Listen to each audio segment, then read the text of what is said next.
जब गर्मी का मौसम आता है और चारों तरफ गरम गरम हवाएं चलती है, पानी की कमी होती है और गर्मी लगती है, अरे साहब उस समय हम सब लोग आसमान की ओर ताकते हैं कि शायद बादल का कोई टुकड़ा आए और पानी बरसाए।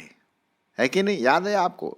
गर्मी के मौसम में, समर में हम कितना बादलों का इंतजार करते हैं। कभी कभी बादल आ भी जाते हैं और बिना बरसाए निकल जाते हैं। कितना मायूसी हो जाती है जब ऐसा होता है। लेकिन जब हम देखते हैं मानसून आता है, अरे गड़गड़ाहट के साथ, और जो पानी गिरता है धड़ धड़ धड़ करके और फिर रिमझिम करके, ओहो हो, उससे पूरा शरीर तरोताज़ा हो जाता है, रिफ्रेशिंग हो जाती है, धरती को पानी मिलता है और उससे धरती हमारे लिए भोजन पैदा करती है। बादल कितना इम्पोर्टेंट है हम सबों के जीवन के लिए। और विशेष करके इस साल तो बादलों ने तो बहुत ही ज़्यादा अपना जोर दिखा दिया। आप जानते हैं कि जगह जगह पर बहुत बाढ़ आई और बहुत पानी गिरा, और दुख के साथ कहना पड़ता है कईयों की इसमें मौत भी हो गई। लेकिन जनरली जो बादल हैं वो हमारे लिए आशीष का कारण है। आप जानते हैं इसको। अगर बादल नहीं होते तो हम कब के मर जाते, क्योंकि पानी नहीं मिलता, पानी नहीं गिरता तो भोजन नहीं मिलता, हमारी प्यास नहीं बुझती, हम सूख करके मर जाते हैं। हम धन्यवाद देना चाहते हैं उन बादलों के लिए जो परमेश्वर ने आकाश में बना के रखा, कि समय समय पर वो आते हैं और हमें रिफ्रेश करके चले जाते हैं। आज मैं आपके सामने इसी बादल के विषय में आपके सामने बात करूंगा। किस प्रकार से परमेश्वर ने ये बादलों को रख करके हमारी तरफ कुछ इशारा करते हैं, और वो इशारा है कि बादल हम सबों के लिए बहुत महत्वपूर्ण है और इसका कुछ मतलब है बाइबल में, और रियल सेंस में भी बहुत मतलब हम देखते हैं। तो आइए हम देखेंगे बादलों के बारे में। पहली बात हम देखते हैं, बादल जो है परमेश्वर की उपस्थिति को दर्शाते हैं, परमेश्वर की उपस्थिति की ओर इशारा करते हैं। और मेरा जो टाइटल है आप समझ सकते हैं, बादलों के इशारे।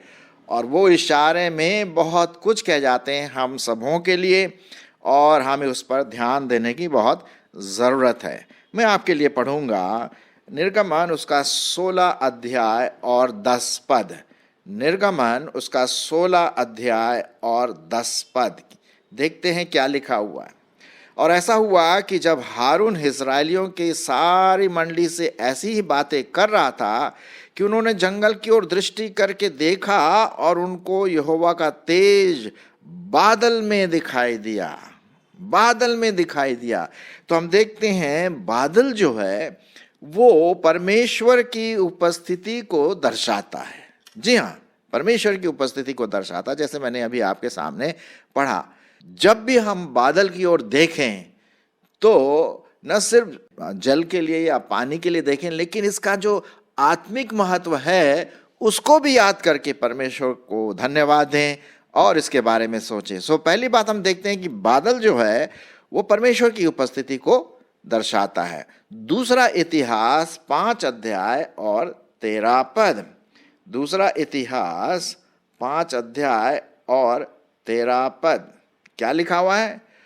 और जब तुरहियां बजाने वाले और गाने वाले एक स्वर से यहोवा की स्तुति और धन्यवाद करने लगे, और तुरहियां झांझ आदि बजाते हुए यहोवा की यह ऊंचे शब्द से स्तुति करने लगे, वह भला है और उसकी करुणा सदा की है, तब यहोवा के भवन में बादल छा गया। आहा, क्या बात है, बादल छा गया। बादल परमेश्वर की उपस्थिति को दर्शाता है, प्रकट करता है। और बादल के कारण याजक लोग सेवा टहल करने को खड़े न रह सके, क्योंकि यहोवा का तेज परमेश्वर के भवन में भर गया। जी हाँ, तो पहली बात तो हम ये देखते हैं। दूसरी बात हम देखते हैं कि इजराइलियों को बादल ने ही गाइड किया। जब वो जंगल में से गुजर रहे थे, 40 साल वहाँ गुजारे जंगलों में, और ये बादल ही था जो एक गाइड के रूप में, एक पथदर्शक के रूप में बादल उनको गाइड करता था। जी हाँ, मैं आपके लिए पढ़ूंगा निर्गमन उसका 13 अध्याय 21 पद। निर्गमन उसका 13 अध्याय और इस पद देखिए क्या लिखा हुआ है वहां पर परमेश्वर के वचन में।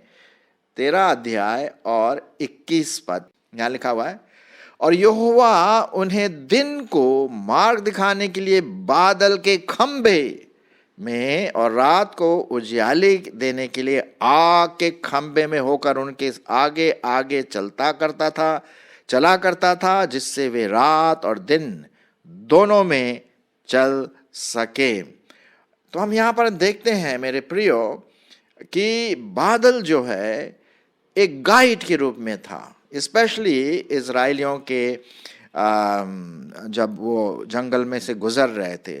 22वें पद में भी ऐसे लिखा है, उसने न तो बादल के खंभों को दिन में और न आग के खंभे को रात में लोगों के आगे से हटाया। ये परमेश्वर का प्रेम, परमेश्वर का अनुग्रह है कि बादल के द्वारा, बादल के खंभों के द्वारा ये निशानी थी कि इजराइलियों को गाइड करें, इजराइलियों को आगे बढ़ाएं अपने उस यात्रा में, जंगल में जो यात्रा वो करते थे।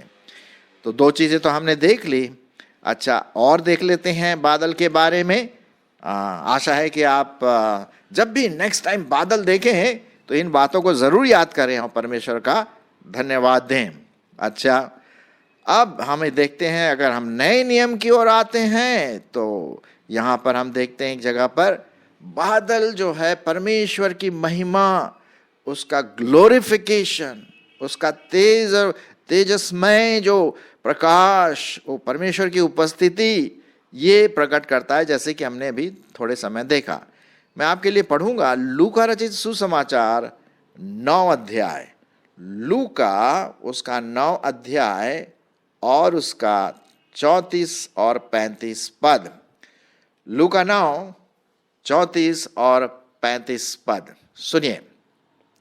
वह यह कह ही रहा था कि बादल ने आकर उन्हें छा लिया, और जब वे उस बादल से घिरने लगे तो डर गए, और उस बादल में से यह शब्द निकला, ये मेरा पुत्र, मेरा चुना हुआ है, इसकी सुनो। आहा, ये बात देखिए आप, इसकी सुनो, ये मेरा पुत्र है। कहां से आवाज आई? बादल से। यहां पर हम देखते हैं प्रभु यीशु मसीह की महिमा, बादलों में से आवाज आई, और परमेश्वर पिता ये कह रहा है, मेरा पुत्र है, मैंने इसे चुना है, इसकी सुनो। सो मेरे प्रियो, जब भी हम बादल की ओर दृष्टि करें तो हम वो बात याद रखें कि जब परमेश्वर ने बादलों में से होकर के अपनी महिमा के द्वारा, अपने तेजस्मय प्रकृति के द्वारा, प्रकट होने के द्वारा हम पर प्रकट किया, चेलों को प्रकट किया, उस समय के लोग प्रकट। सो बादल जो है परमेश्वर की महिमा, परमेश्वर की आवाज, उसकी उपस्थिति को प्रकट करता है। परमेश्वर का धन्यवाद हो इन बादल के लिए। अरे साहब, ये बादल सिर्फ ऐसे ही नहीं ऊपर लटके हुए, इसका कुछ न कुछ कारण है। परमेश्वर कुछ न कुछ चीजें हैं अपने सृष्टि के द्वारा सिखाना मांगता है। और आपने तो देखा होगा कुछ बादल जब ऐसे दिखाई देते हैं ना, कपसीले बादल, बिल्कुल जैसे कपास के समान, बहुत सुंदर दृश्य, और उसके पीछे नीला नीला आकाश, जैसे कि आप इस पिक्चर में भी देख रहे हैं कि कितना सुंदर अच्छा लग रहा है ना। कभी कभी बादल थोड़ा सा गहरा रूप धारण कर लेते हैं और काले बादल आते हैं ना, तब तो भैया थोड़ा होशियार रहिए क्योंकि आंधी तूफान आने वाला है। जी हाँ, ये भी है ना। जनरली बादल जो है परमेश्वर की उपस्थिति को बताता है। आइए अब एक बहुत विचित्र और बहुत अच्छी घटना हम पढ़ेंगे बादल के विषय में, और वो पाया जाता है प्रेरितों के काम 1 अध्याय 9 से 11। और मेरे ख्याल में आप लोगों ने ज़रूर गैस कर लिया होगा। अच्छा, अगर गैस कर लिया है तो बहुत अच्छी बात है। प्रेरितों के काम और उसका 1 अध्याय और उसका 9 से 11 पद। प्रेरितों के काम 1 अध्याय 9 से 11 पद। यहाँ पर जो संदर्भ है उस प्रकार से है कि प्रभु यीशु मसीह उस माउंट ऑलिव जो है वहाँ पर थे, बातें कर रहे थे अपने चेलों के साथ, और भी शायद और भी लोग होंगे। और जैसे ही वो बातें कर रहे थे वो धीरे धीरे ऊपर उठाया जा रहा था और वो आकाश में होकर के अपने स्वर्गीय पिता के पास चला गया। सुनिए, प्रेरितों के काम पहला अध्याय 9 से 11 पद। मैं आपके लिए पढ़ूंगा 8 पद से, ठीक है। परंतु जब पवित्र आत्मा तुम पर आएगा तब तुम सामर्थ पाओगे और यरूशलेम और सारे यहूदिया और सामरिया में और पृथ्वी के छोर तक मेरे गवाह होंगे। यह कहकर वह उनके देखते देखते ऊपर उठा लिया गया और बादल ने उसे उनकी आंखों से छिपा लिया। बहुत इंटरेस्टिंग बात है। और बादल ने उसे उनकी आंखों से छिपा लिया। और उसके जाते समय जब वे आकाश की ओर ताक रहे थे तब 2 पुरुष श्वेत वस्त्र पहने हुए उनके पास आ खड़े हुए और कहने लगे। अब सुनिए क्या कहने लगे। हे गलीली पुरुषों, तुम क्यों खड़े स्वर्ग की ओर देख रहे हो?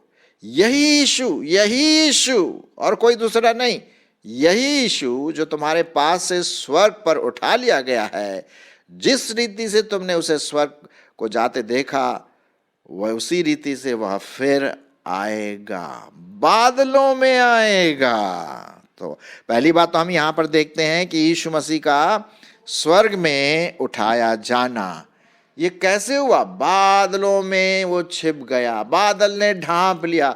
और यही बादल एक दिन हमारे लिए सीक्रेट खोलेंगे, भेद खोलेंगे कि जब प्रभु यीशु मसीह लेने के लिए आएंगे। और यही बात यहां पर देखते हैं ना, भाई तुम यहां खड़े स्वर्ग की ओर क्यों ताक रहे? यही यीशु जो तुम्हारे पास से उठा लिया गया वापस फिर आएंगे। तो बादलों ने प्रभु यीशु मसीह को ऊपर उठा लिया। कितना बढ़िया है, कितना बढ़िया, हालेलुया।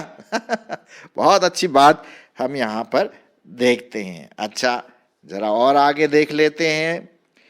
अब दिखा हुआ है, मैं आपके लिए पढ़ूंगा कि पाया जाता है पहला थेसलोनियों 4:16। पहला थेसलोनियों 4:16। चलिए जी देख लेते हैं 4:16 में क्या लिखा हुआ है। यहां लिखा हुआ है, क्योंकि प्रभु आप ही स्वर्ग से उतरेगा, उस समय ललकार और प्रधान दूत का शब्द सुनाई देगा और परमेश्वर की तुरही फूकी जाएगी और जो मसीह में मरे हैं वे पहले जी उठेंगे। तब हम जो जीवित और बचे रहेंगे उनके साथ बादलों में उठा लिए जाएंगे। साहब ये देखिए, प्रभु यीशु मसीह बादलों में आएंगे और हम बादलों में उठा लिए जाएंगे कि हवा में प्रभु से मिले और इस रीति से हम सदा प्रभु के साथ रहें। और यही बात हम पढ़ते हैं और भी मत्ती रचित सुसमाचार 24 अध्याय और 30 पद। मत्ती उसका 24 अध्याय और 30 पद क्या लिखा हुआ है? तब मनुष्य के पुत्र का चिन्ह आकाश में दिखाई देगा और तब पृथ्वी के सब लोगों, कुल के लोगों छाती पीटेंगे और मनुष्य के पुत्र को बड़ी सामर्थ और ऐश्वर्य के साथ आकाश के बादलों पर आते हुए देखेंगे। आकाश के बादलों पर आते हुए देखेंगे। सो मेरे प्रियो, ये जो बादल जो है ना, जिसको हम देखते हैं हर रोज या जब कभी भी हम देखते हैं, ये बात की गवाही देता है कि भाई इसी बादलों में से प्रभु यीशु मसीह हम लोगों के लिए लेने के लिए आएगा। वो बादलों में से आएगा।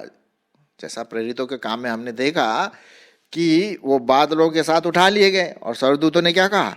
भाई जैसे वो ले गए हैं ऊपर, वैसे एक दिन वो नीचे आएंगे। और वही बात अभी जो मैंने आपके सामने पढ़ा पहला थेसलोनियों 4:16 में, कि क्या लिखा हुआ है? पहला थेसलोनियों उसका 4:16 में कि क्योंकि प्रभु आप ही स्वर्ग से उतरेगा, उस समय ललकार होगा और प्रधान दूत का शब्द सुनाई देगा और परमेश्वर की तुरही फूकी जाएगी और जो मसीह में मरे हैं वे पहले जी उठेंगे। तब हम जो जीवित और बचे रहेंगे उनके साथ बादलों में हवा में उठा लिए जाएंगे कि हवा में प्रभु से मिलें और इस तरह से हम प्रभु के घर में सदा बने रहें। क्या बात है, क्या बात है, कितनी अच्छी बात है हम यहाँ पर परमेश्वर के वचन में देखते हैं। अच्छा, इसके बाद हम आगे बढ़ेंगे और मैं आपके लिए जरा और कुछ पदों को एक सामने रखूंगा यहाँ पर, और वो पद पाया जाता है, एक और पद है प्रकाशित वाक्य उसका 1 अध्याय और 7 पद। देखो वो बादलों के साथ आने वाला है और हर एक आंख उसे देखेगी, वरन जिन्होंने उसे बेधा था वे भी उसे देखेंगे और पृथ्वी के सारे कुल उसके कारण छाती पीटेंगे। हाँ, आमीन। तो प्रभु यीशु मसीह बादलों के साथ आने वाला है। जी हाँ, क्या हम तैयार हैं? क्या आप तैयार हैं? क्या आपने प्रभु को ग्रहण किया? क्या आप उसको देख रहे हैं, इंतजार कर रहे हैं उसका? जब भी हम बादलों की ओर नजर दौड़ाएं, इस बात का गवाही बादल देता है कि प्रभु यीशु मसीह एक दिन आने वाला है। क्या आप तैयार हैं? क्या मैं तैयार हूं? सो प्रभु करे कि हम उसके मिलने के लिए तैयारी करें। अच्छा, एक और बात हम देखते हैं और पाया जाता है इब्रानियों की पत्री और उसका 12वां अध्याय। इब्रानियों उसका 12वां अध्याय और 1 पद, क्या लिखा हुआ है? इस कारण जबकि गवाहों का ऐसा बड़ा बादल हमको घेरे हुए है, तो आओ हर एक रोकने वाली वस्तु और उलझाने वाले पाप को दूर करके वह दौड़ जिसमें हमें दौड़ना है धीरज से दौड़े, है ना। अब गवाहों का बादल, मतलब ये जो बादल इस बात की बादल इस बात को भी प्रदर्शित करते हैं कि गवाहों का बादल, हालांकि वो बादल के समान नहीं है, लेकिन जैसे कि बादल, ढेर सारे बादल हैं, वैसे ही एक प्रकार से यहाँ पर चित्रित रूप में बताया गया कि ढेर सारे गवाह हैं जैसे बादल हमको घेरे हुए। तो आइए, बादल इस बात का भी प्रदर्शित करता है कि हम एक्साइटेड होकर के, खुशी से होकर के, इतने ढेर सारे लाखों करोड़ों गवाह हैं, तो हम भी उस गवाही में शामिल हो जाएं और हर एक पाप वाली जो वस्तुएं हैं, जो उलझाने वाले पाप है, उसको दूर करके हमें वो आत्मिक दौड़ में दौड़ना है। और कैसे दौड़ना है? धीरज से दौड़ना है। ये तो बात मैंने बताई बहुत सकारात्मक रूप से जो हमारे जीवनों में होता है। परमेश्वर की आशीष है, परमेश्वर की उपस्थिति है, परमेश्वर की महिमा को प्रकट करता है, यीशु मसीह को प्रकट करता है, उसका जाना, वापस आना, और हम गवाहों के समान जो बादल हैं हम बन जाते हैं। लेकिन कुछ नकारात्मक चीज़ भी है। कभी कभी क्या होता है, बादल पाप की प्रेजेंस को भी दर्शाता है। यशाया उसका 44 अध्याय और उसका 22 पद, 44 अध्याय 22 पद, क्या लिखा हुआ?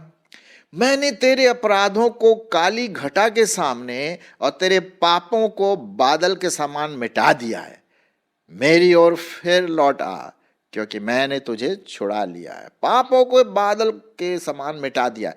तो कभी कभी बादल जो है पाप को भी दर्शाता है नकारात्मक रूप से। क्या हमारे पाप घटा, काली घटा के समान है?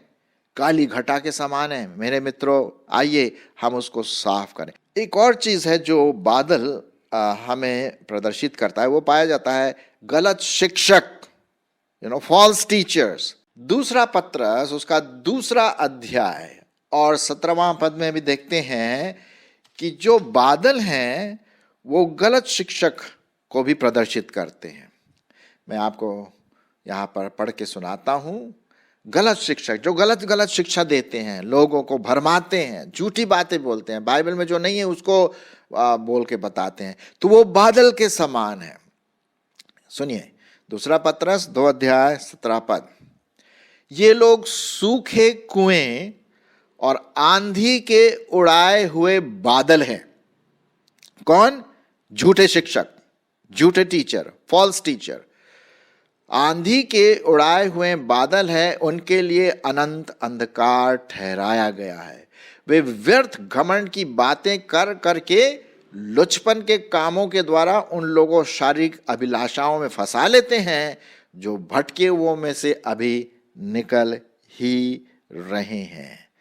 सो मेरे प्रियो, हमने देखा नकारात्मक रूप से जो गहरे काले बादल होते हैं वो पाप को दर्शाता है और गलत शिक्षक को भी दर्शाते हैं। तो हमें होशियार रहना है, जब भी हम बादल देखें, भाई हमारे चर्च में, मेरे जीवन में कहीं मैं गलत शिक्षा तो नहीं ले रहा हूँ, गलत शिक्षा तो नहीं ले रही हूँ, नहीं, लेकिन सकारात्मक रूप से हमने देखा बादल परमेश्वर की उपस्थिति को दर्शाते हैं, परमेश्वर के गाइड को, जो वो उसके जो पथ दर्शक हैं उसको दर्शाते हैं, प्रभु यीशु मसीह की महिमा को दर्शाते हैं, प्रभु यीशु मसीह की उपस्थिति को दर्शाते हैं। बादल जो हैं वो इस बात का गवाह है कि प्रभु यीशु मसीह गए इन बादलों में से होकर के, और एक दिन वो बादलों में आएंगे हमें लेने के लिए। और आपको और मुझको उस बादल के समान जो ढेर सारे गवाह हैं उनमें से एक मुझे प्रभु के लिए गवाह बनना है, बोलने के द्वारा, जीवन के द्वारा, हर प्रकार से। परमेश्वर सहायता करे कि हम सही रूप से बादलों को देख करके हम धन्यवाद दें इन बादलों के लिए। लेकिन होशियार रहिए, हम पाप से बचे रहें, गलत शिक्षा से भी बचे रहें, क्योंकि ये काले वाले बादल हैं, ये हल्के वाले बादल हैं जो हमें उड़ा ले जा सकते हैं। आइए, जब भी आप बादल की ओर नजर दौड़ाएं तो बादल आपको कुछ इशारा कर रहे हैं।